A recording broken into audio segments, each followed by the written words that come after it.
الرحمن الرحيم.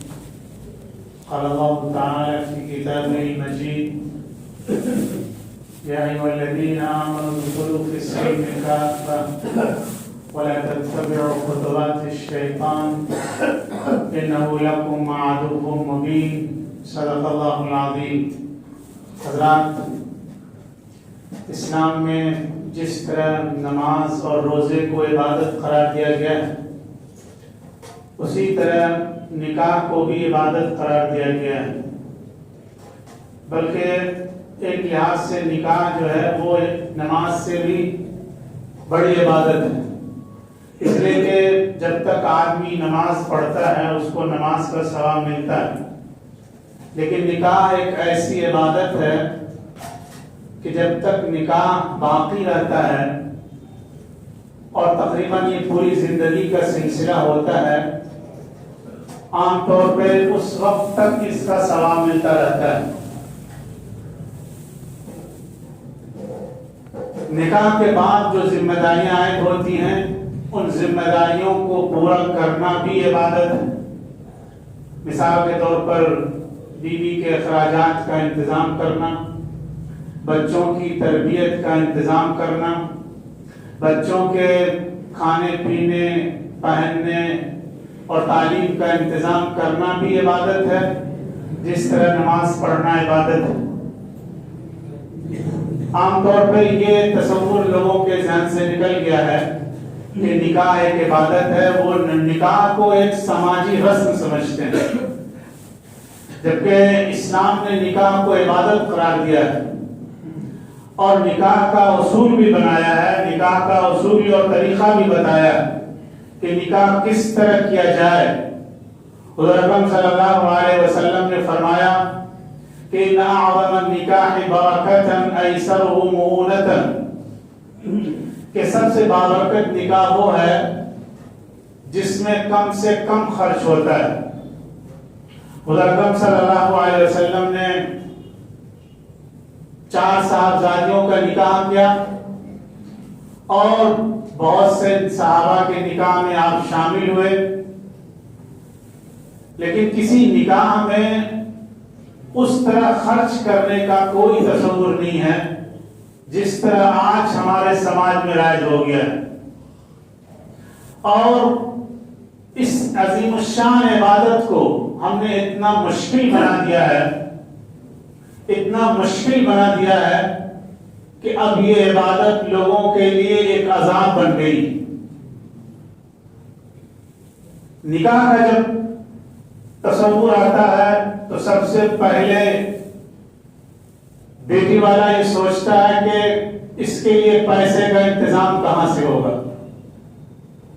اور جس کے پاس 3-4 بیٹیاں ہوتی ہیں وہ روز سوچ سوچ کر کے اسے میں گھٹتا رہتا ہے اور اسی کی اس کی زندگی ختم ہوتی رہتی. یہ اس لیے ہوا کہ ہم نے نکاح کو، جس کو اللہ کے رسول صلی اللہ علیہ وسلم نے آسان ترین بنایا تھا، ہم نے غیروں کو دیکھ کر کے اور غیروں سے امپریس ہو کر کے اس کو ایک لعنت بنا دیا، اور یہ لعنت کا طوق ہمارے ماتھے کے اوپر ایک قلم کا دھبا بن گیا ہے. نکاح کا سلسلہ کہاں سے شروع ہوتا ہے؟ نکاح کا سلسلہ منگنی سے شروع ہوتا ہے، اور وہیں اتنا خرچ ہوتا ہے کہ اس میں غریب لڑکیوں کا نکاح بھی، شادی بھی ہو سکتی. آج کل منگنی میں اتنا خرچ کیا جاتا ہے، اور پھر اس کے بعد شادی کی بات آتی، اس میں جہیز کی نمائش ہوتی، اس میں سجاوٹ کی نمائش ہوتی، اس میں ہائی فائی ہال اور وینو کی نمائش ہوتی، اور اس کو بڑے فخر سے بیان کیا جاتا اور فخر کی چیز سمجھا جاتا ہے. حضور اکرم صلی اللہ علیہ وسلم نے فرمایا کہ جو شخص دنیا میں شہرت کے لباس کو پہنتا ہے، یعنی شہرت کے لیے کوئی کام کرتا ہے، فخر کے لیے کوئی کام کرتا ہے، تو اللہ تعالیٰ قیامت کے دن اس کو ذلت کا لباس پہنائیں گے. جو لوگ صرف فخر کے لیے اور نام و نمود کے لیے اور جھوٹی شہرت کے لیے شادیوں پر بے تحاشا خرچ کرتے ہیں، وہ اس حدیث کے مصداق ہیں، اس حدیث کے ذمہ وہ آتے ہیں۔ اللہ تعالیٰ نے قرآن کریم میں فرمایا ان المبذرین کانوا اخوان الشیاطین وکان الشیطان لربہ کفورا، کہ جو لوگ فضول خرچی کرنے والے ہیں وہ شیطان کے بھائی ہیں، اور شیطان اپنے رب کا بہت ہی نافرمان بندہ تھا۔ جو لوگ فضول خرچی کرتے ہیں اور شادی میں جھوٹی نمائش کے لیے پیسے کی ریل پے کرتے ہیں اور دولت کی نمائش کرتے ہیں، وہ اس آیت کے مصداق ہیں۔ اور جب شادی کی بنیاد صحیح نہیں ہوتی تو اس کے بعد جو شادی کے حالات ہوتے ہیں، بعد کے حالات ہوتے ہیں، بعد کی زندگی ہوتی، اس زندگی میں بھی برکت کے فیصلے اللہ تبارک و تعالیٰ کی طرف سے نہیں آتے۔ کسی چیز کی جب بنیاد غلط ہوتی ہے تو اس کا نتیجہ بھی غلط ہوتا ہے، اور کسی چیز کی بنیاد جب اچھی ہوتی ہے تو اس کا نتیجہ بھی اچھا ہوتا ہے۔ آج کل شادی کے فوراً بعد بمشکل 6 مہینے 1 سال کے بعد اتنے اختلافات میاں بیوی میں ہوتے ہیں کہ روز ہم لوگوں کے پاس اس طرح کیسز آتے ہیں، اور جن کو سن کر کے انسان حیران رہ جاتا ہے۔ اتنے اختلافات، اتنی کشیدگی اور اتنے جھگڑے اور اتنی عداوتیں خاندانوں میں، سماج ٹوٹ رہا ہے، خاندان بکھر رہا ہے، لوگوں میں عداوتیں ہو رہی، اور یہ بہت مرتبہ ایسا ہوتا ہے کہ یہ سلسلہ عدالت تک پہنچتا ہے، پولیس تھانہ تک پہنچتا، کورٹ کچہری تک پہنچتا، اور ایک تماشا بنتا ہے۔ جوان لڑکیاں وہاں پولیس کے سامنے، جج کے سامنے، وکیل کے سامنے گھومتی رہتی ہیں، اور ان کی عزت بھی نیلام ہوتی رہتی۔ یہ سب دنیا میں ہو رہا ہے۔ میں کسی آسمان کی بات نہیں کر رہا ہوں، اسی دھرتی کی بات کر رہا ہوں جس دھرتی پر آپ زندگی گزارتے ہیں۔ یہ سارا بگاڑ کس وجہ سے ہے؟ اس لیے کہ ہم نے شادی کو مشکل بنا دیا ہے، اس لیے کہ ہم نے شادی کے موقع پہ اللہ کے رسول صلی اللہ علیہ وسلم کی سنت کو پامال کر دیا ہے۔ اللہ کے رسول صلی اللہ علیہ وسلم نے کیا فرمایا تھا؟ اعلنوا النکاح واجعلوه فی المساجد، نکاح کا اعلان کرو اور نکاح مسجد میں کرو۔ جب نکاح مسجد میں ہوگا تو بہت سارے اخراجات اسی طرح ختم ہو جائیں گے، اور بہت ساری فضول خرچیاں بند ہو جائیں گی، اور شادی کے نام پہ جو تماشے ہوتے ہیں، جو چوچلے بازیاں ہوتی ہیں، وہ ساری ختم ہو جائیں گی اگر مسجد میں نکاح کو کیا جائے تو نکاح مسجد میں کیا جائے، یہ سنت ہے، اور نکاح میں ولیمہ کیا جائے، سنت ہے۔ اس کے علاوہ شادی میں کچھ نہیں۔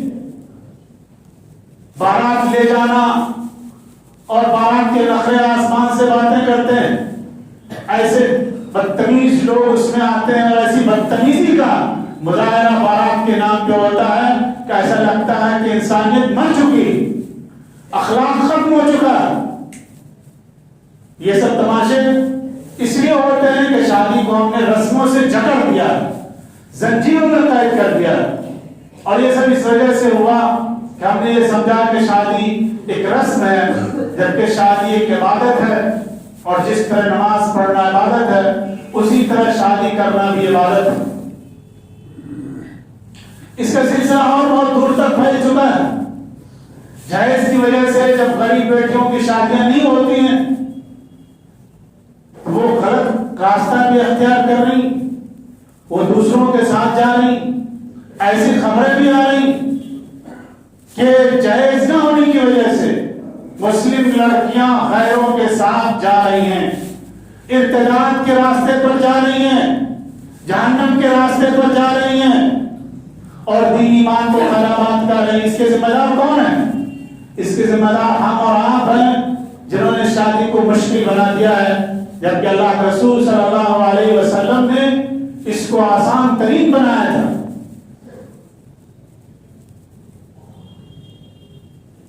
ضرورت اس بات کی ہے کہ ہم اپنی زندگی کا جائزہ لیں، ہم یہ تہیہ کریں کہ ہم شادی سنت کے مطابق کریں گے۔ آپ لوگ کہیے انشاءاللہ شادی سنت کے مطابق کریں گے، شادی میں کوئی فضول خرچی نہیں کریں گے، تب جا کے اللہ و تعالیٰ کی طرف سے برکت کے فیصلے ہماری زندگی میں آئیں گے۔ اور اس بات کو خوب اچھی طرح سمجھ لیا جائے کہ نماز پڑھنا صرف دین نہیں ہے، روزہ رکھنا صرف دین نہیں ہے، اور حج کر لینا صرف دین نہیں ہے۔ آج شادی سنت کے مطابق کرنا یہ سب سے بڑا دین ہے۔ شادی میں فضول خرچی سے بچنا یہ سب سے بڑا دین ہے۔